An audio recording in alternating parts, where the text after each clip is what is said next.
नमस्कार मित्रों, हिमालय पर्वत जो भारत का एक महत्वपूर्ण प्राकृतिक खंड है। भारत का प्रहरी कहा जाने वाला हिमालय उत्तरी सीमा पर एक दीवार के रूप में खड़ा है।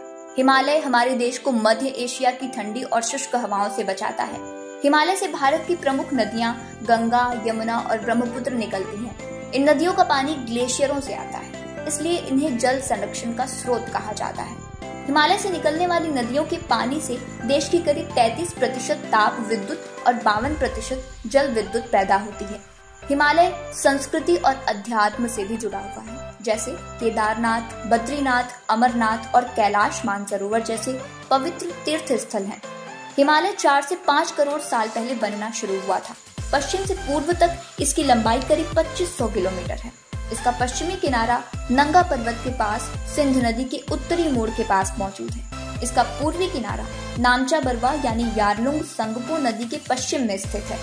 हिमालय की चौड़ाई अलग अलग जगहों पर भिन्न है, कहीं 150 किलोमीटर है तो कहीं 350 किलोमीटर है। माउंट एवरेस्ट समुद्र की सतह से 29,031.69 फीट ऊंचा है। धरती का सबसे ऊंचा पहाड़ जो लगातार ऊपर जा रहा है, इसकी ऊंचाई बढ़ती जा रही है। कहीं Indian tectonic plate Tibet plate को धकेल तो नहीं रही या फिर कुछ और। वहीं वैज्ञानिकों ने अध्ययन करके बताया कि इसके पीछे की वजह एक नदी है। उनका मानना है कि हिमालय में मौजूद एक नदी ने एवरेस्ट की ऊंचाई को 164 फीट बढ़ाया है। ये नदी करीब 75 किलोमीटर लंबी है। 89,000 साल पहले इन दो नदियों का संगम हुआ था, जिसकी वजह से मिट्टी का कटाव जारी है। यहीं से एक विशाल गहरी घाटी बनी, जिससे जमीन के बड़े टुकड़े का नुकसान हुआ और ये पहाड़ बन गया। जीपीएस आंकड़ों के अनुसार एवरेस्ट हर साल 2 मिलीमीटर की गति से ऊपर बढ़ रहा है। ये किसी भी पहाड़ के बढ़ने की गति से कई गुना ज्यादा है। एडम स्मिथ ने बताया कि एवरेस्ट के पास अरुण नदी है, जो अंग्रेजी अक्षर के एल के आकार में बहती है। अगर आपने ध्यान से देखा होगा तो ज्यादातर नदियां पेड़ की तरह होती हैं, मतलब वो कई शाखाओं में बढ़ जाती हैं या अन्य नदियों में मिल जाती हैं। लेकिन अरुण नदी पूरब से पश्चिम की ओर बहती है और 90 डिग्री पर घूमकर हिमालय में दक्षिण की तरफ चली जाती है। वहीं दूसरी तरफ है कोसी नदी, जो चाइना, नेपाल और भारत में बहती है। अब अरुण नदी को समझने के लिए वैज्ञानिकों ने कोसी नदी के नेटवर्क का अध्ययन किया। तब उन्हें पता चला कि कोसी नदी ने ही अरुण नदी को पकड़ रखा है।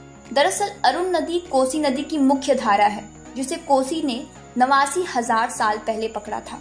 नदी की दिशा में बदलाव आने के कारण नदी का कटाव शुरू हुआ तो अरुण नदी ने एक भयानक घाटी का रूप ले लिया, जिससे आसपास का इलाका हल्का हो गया, या कह सकते हैं कि लैंड मास कम हो गया। इससे एवरेस्ट की ऊंचाई बढ़ने लगी। जब से कोसी नदी और अरुण नदी का संगम हुआ है, तब से अब तक एवरेस्ट 50 से 164 फीट ऊपर उठ चुका है। लेकिन अभी तक इस बात की पुष्टि नहीं हो पाई है कि अरुण नदी कोसी नदी की पकड़ में आई कैसे, जिसका अध्ययन जारी है। हो सकता है कि ग्लेशियर लेक बहा हो, जिसकी वजह से अरुण नदी और कोसी नदी के बीच बने प्राकृतिक बांध टूट गए हों और ये नदियां आपस में मिल गई हों।